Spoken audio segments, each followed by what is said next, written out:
Hello guys, आज हम georgette के सूट की स्टिचिंग करेंगे। कल मैंने इसकी कटिंग की वीडियो डाली थी, अगर आपने नहीं देखी तो प्लीज़ जाकर ज़रूर देखना। कटिंग की समझ आएगी तभी हम स्टिच कर पाएंगे।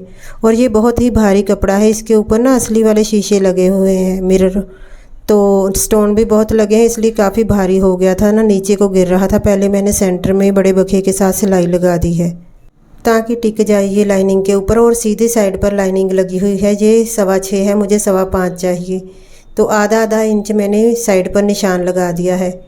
तो इसके ऊपर हम बारीक बखे के साथ सिलाई लगा देंगे। तो ये लाइनिंग हमारी सीधी तरफ है, ये उल्टी साइड है जहाँ पर मैं सिलाई लगा रही हूँ। तो लाइनिंग को फिर हम उल्टी साइड पर पलटी कर देंगे, तो हमारा नेक भी बन जाएगा और लाइनिंग भी लग जाएगी। एक एक पैर का मार्जिन छोड़ते हुए इसको कट कर देना है अब साइड से। तो लाइनिंग को आगे की तरफ करके ना एक बड़े बखे के साथ और सिलाई लगा दूंगी ताकि आसानी से हमारी उल्टी साइड में पलटी हो जाए।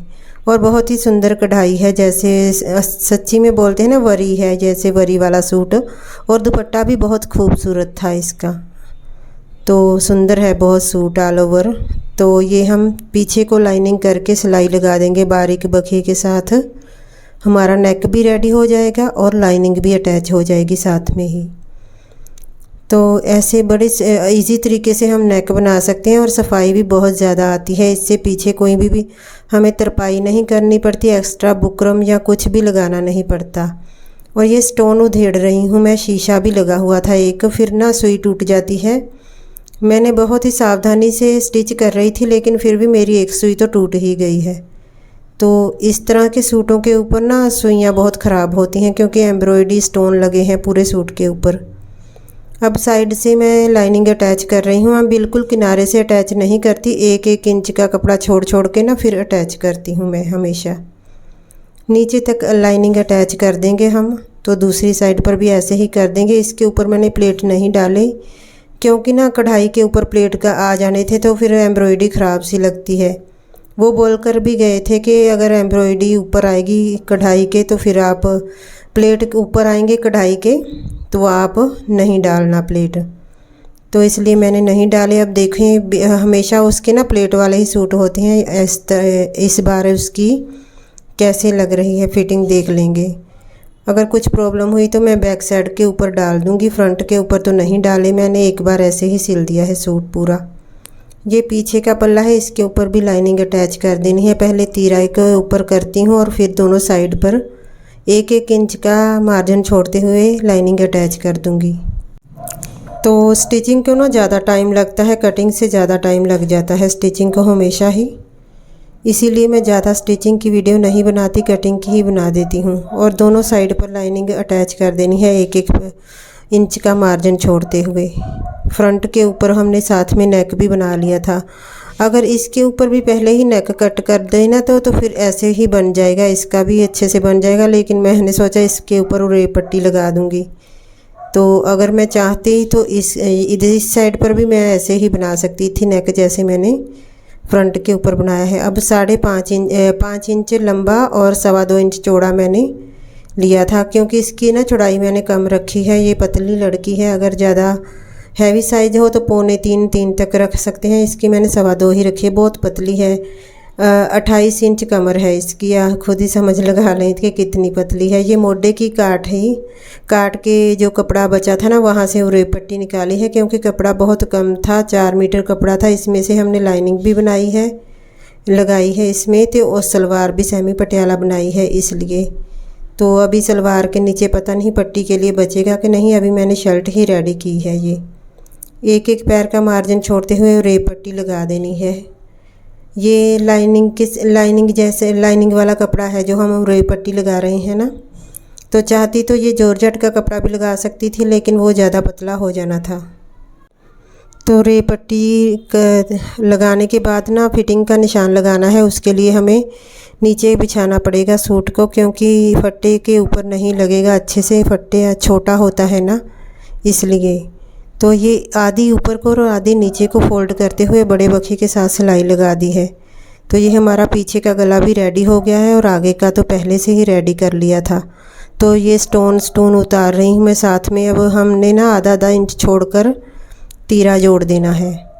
तो मैं बहुत याद के साथ स्टोन उधेड़ रही थी, फिर भी पता नहीं क्यों एक सुई ना टूट गई, तो वो उछल कर मेरी गर्दन पर लगी। बहुत ध्यान के साथ काम करना चाहिए, क्योंकि सुई एकदम जब कड़क करके टूटती है ना तो उछल जाती है।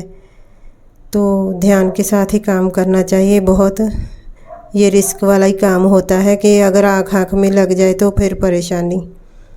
तो ये हमने नेक को जोड़ना है, रेब पट्टी के पीछे रखना है नेक को। तो आधा आधा इंच छोड़ते हुए इसको अटैच कर देना है। दोनों तीरे हमारे अटैच हो गए हैं। अब फिटिंग का निशान नीचे बैठकर लगाऊंगी, तो फिटिंग भी लगा देंगे सूट की।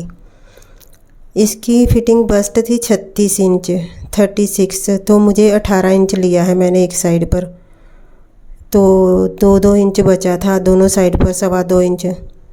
2 इंच का सीधा, 7.5 पर कमर और 14.5 पर हिप लगा दी है मैंने। 2 इंच सीधा लगाया है, 7 इंच पर कमर और 14.5 पर हिप लगाई है। कमर 28 इंच है, मुझे 14 चाहिए, तो 6 इंच फालतू था। 3 इंच इस तरफ से निकाल दिया है, 3 इंच का निशान दूसरी तरफ से लगा दिया है। तो हिप भी 5 इंच एक्स्ट्रा थी, मुझे चाहिए 18 इंच। 36 इंच हिप है इसकी, 36, उसका आधा 18 चाहिए था, तो 2.25 इंच पर निशान लगा दिया है। भी इसको आपस में मिला देंगे। ये मैंने छोटा सा स्केल आज ढूंढा था, पड़ा था घर में ही, तो स्केल से अच्छे से लग जाती है, क्योंकि इंची टेप तो पतला सा होता है ना, परेशानी होती है। तो इसके साथ मैं कमर को और हिप को आपस में मिला रही हूँ गुलाई में। तो अब हम मशीन के ऊपर बैठकर इसकी फिटिंग लगा देंगे। तो लगभग आधा काम तो हो ही गया है। फिटिंग लगा देंगे ना तो फिर बाजू अटैच करनी रह जाएगी। तो मैंने एक बार ना चेक कर लिया, मुझे डाउट सा हो रहा था कि कमर सच्ची में इसकी 28 इंच है, तो 28 ही थी। याद भूल जाता है ना, कल कटिंग की थी इसकी। तो दोनों तरफ से मैंने फिटिंग लगा कर ना एक 1.25 इंच का मार्जिन छोड़ते हुए ऊपर को सिलाई ले आई थी। लेकिन कल को अगर खुला करना पड़ा ना तो फिर भी नीचे तो उधेड़ना पड़ेगा, क्योंकि जो हिप है ना उसका नाप नहीं चेंज होता। बस्ट और कमर तो खुली हो जाएगी, तो फिर हिप से अगर वही नाप रहेगा तो अच्छा नहीं लगता। तुरपाई उधेड़ कर तो नीचे से भी उनको खुला करना पड़ेगा। ये कपड़ा थोड़ा ज़्यादा ही था मार्जिन, तो मैंने इसको दोनों साइड से कट कर दिया है। जितना हमें चाहिए उतना ही बहुत है। तो ये कट कर रही हूँ, आधा इंच मैंने कट कर दिया था, दोनों तरफ से नीचे तक कट कर दिया था, ताकि जब हम फोल्ड करेंगे कपड़ा तो फिर परेशानी ना हो। बहुत ज़्यादा कपड़ा हो तो फिर अच्छे चाक फोल्ड नहीं होते। तो कमर से तो बहुत ही ज़्यादा मार्जिन बच रहा था, दोनों तरफ से 3-3 इंच बच रहा था, तो मैंने कट कर दिया है। इसके बाद में स्लीव लगाएंगे, अटैच करेंगे बाजू को और फिर चाक फोल्ड करेंगे। जॉर्जेट का सूट सिलने में बहुत ज़्यादा मेहनत लगती है। ये कपड़ा बहुत ज़्यादा हिलता डुलता है ना। 8 इंच आई थी मोढे की गुलाई। तो ये हमारी बाजू है, ये आगे से मैंने बड़े बखिए के साथ फोल्ड कर ली है। तो उसने बोला नहीं था पाइपिंग वगैरह कुछ भी लगाने को, इसलिए मैंने अपनी मर्ज़ी से नहीं लगाई। फिर ना आकर उधड़वाते हैं मेरे से अगर मैं अपनी मर्ज़ी से लगा दूं तो। पाइपिंग तो इसके सूट के साइड से निकली थी, लेकिन उसने बोला नहीं तो मैंने लगाई नहीं। दोनों बाजू बड़े बखिए के साथ फोल्ड कर दी है आगे से, और अब इसकी फ़िटिंग लगाएंगे। मोरी में 5.5 रखी थी और पीछे 8 इंच का निशान लगाया था। 8 इंच ही आ रही थी मोढे की गुलाई। तो ये जॉर्जेट का कपड़ा है ना, ये बढ़ता है जब सिलाई लगाओ ना। थोड़ा सा खुली हो गई थी, फिर भी मैंने एडजस्ट कर दिया था।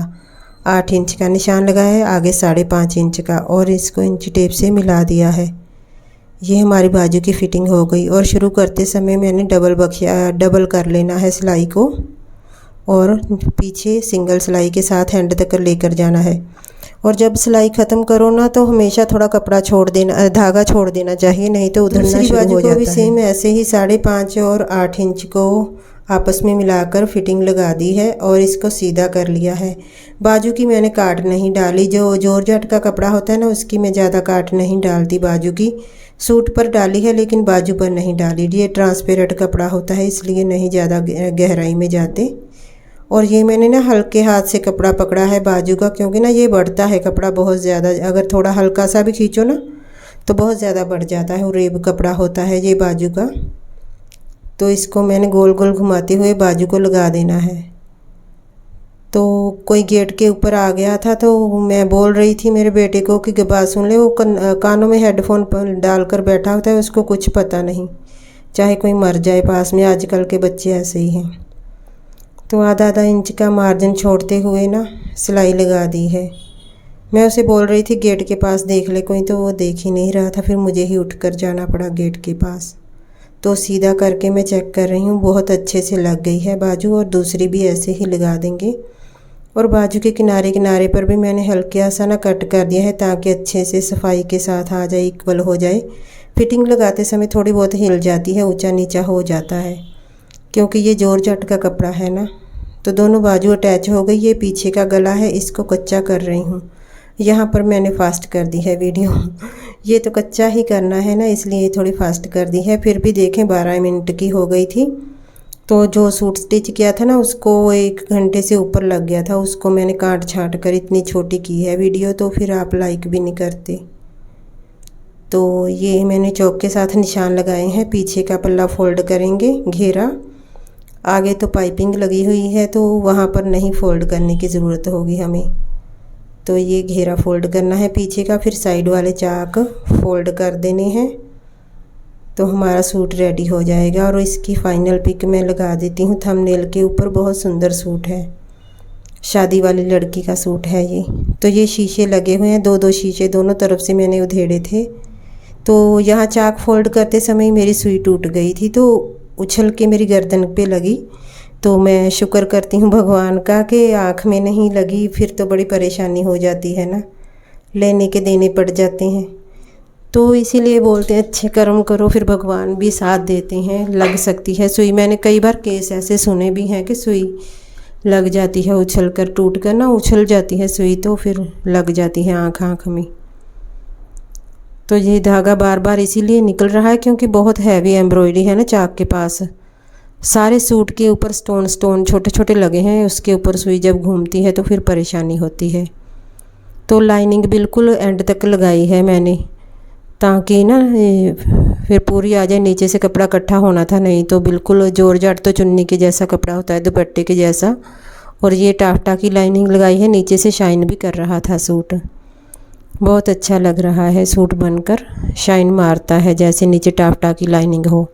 तो हमेशा जॉर्जेट के नीचे टाफ्टा या बड़ी मोटी वाली कॉटन लगानी चाहिए। वीडियो पसंद आई तो प्लीज़ लाइक कर देना। Thanks for watching.